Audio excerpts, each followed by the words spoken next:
మృత్యువు ఎప్పుడు ఎక్కడ ఎలా కబలిస్తుంది అన్నది చాలా మందికి తెలియదు. ముఖ్యంగా పసిపిల్లల విషయంలో అయితే మనం చాలా జాగ్రత్తగా ఉండాలి. వారికి ఏం చేస్తే ఎలాంటి ప్రమాదం ముంచుకొస్తుంది అన్న విషయం తెలియక సరదాగా ఆడుకుంటూ నిండు ప్రాణాన్ని కోల్పోతూ ఉన్నారు. అవును, రాజస్థాన్ ఆల్వార్లో ఇలాంటి ఒక సంఘటనే వారి కుటుంబంలో తీవ్ర విషాదాన్ని నింపింది.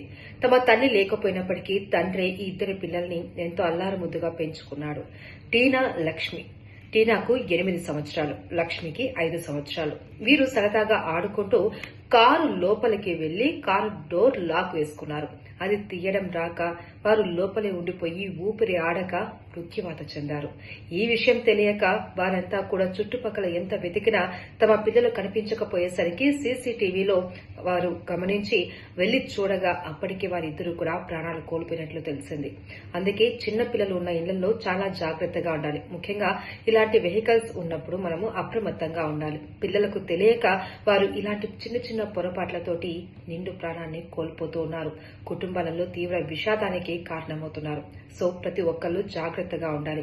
ముఖ్యంగా వేసవి కాలంలో ఈత సరదా కూడా ఎంతో మందిని బలి తీసుకుంటూ ఉన్నాయి. సో చిన్న పిల్లలే కాదు, పెద్దవాళ్ళైనా సరే ఏదైనా ఒక పని చేసేటప్పుడు చాలా జాగ్రత్తగా ఉండాలి. ముఖ్యంగా ఇలా చిన్న పిల్లలున్న సమయంలో అయితే వారిని ఒక గంట కనిపెడుతూ ఉండాలని ఇప్పటికే చాలా సార్లు మనం చెప్పుకున్నప్పటికీ కూడా ఒక్కొక్కసారి చిన్న నిర్లక్ష్యం మనల్ని చాలా విషాదానికి గురి చేసేలా అవుతుంది. సో తస్మాత్ జాగ్రత్త.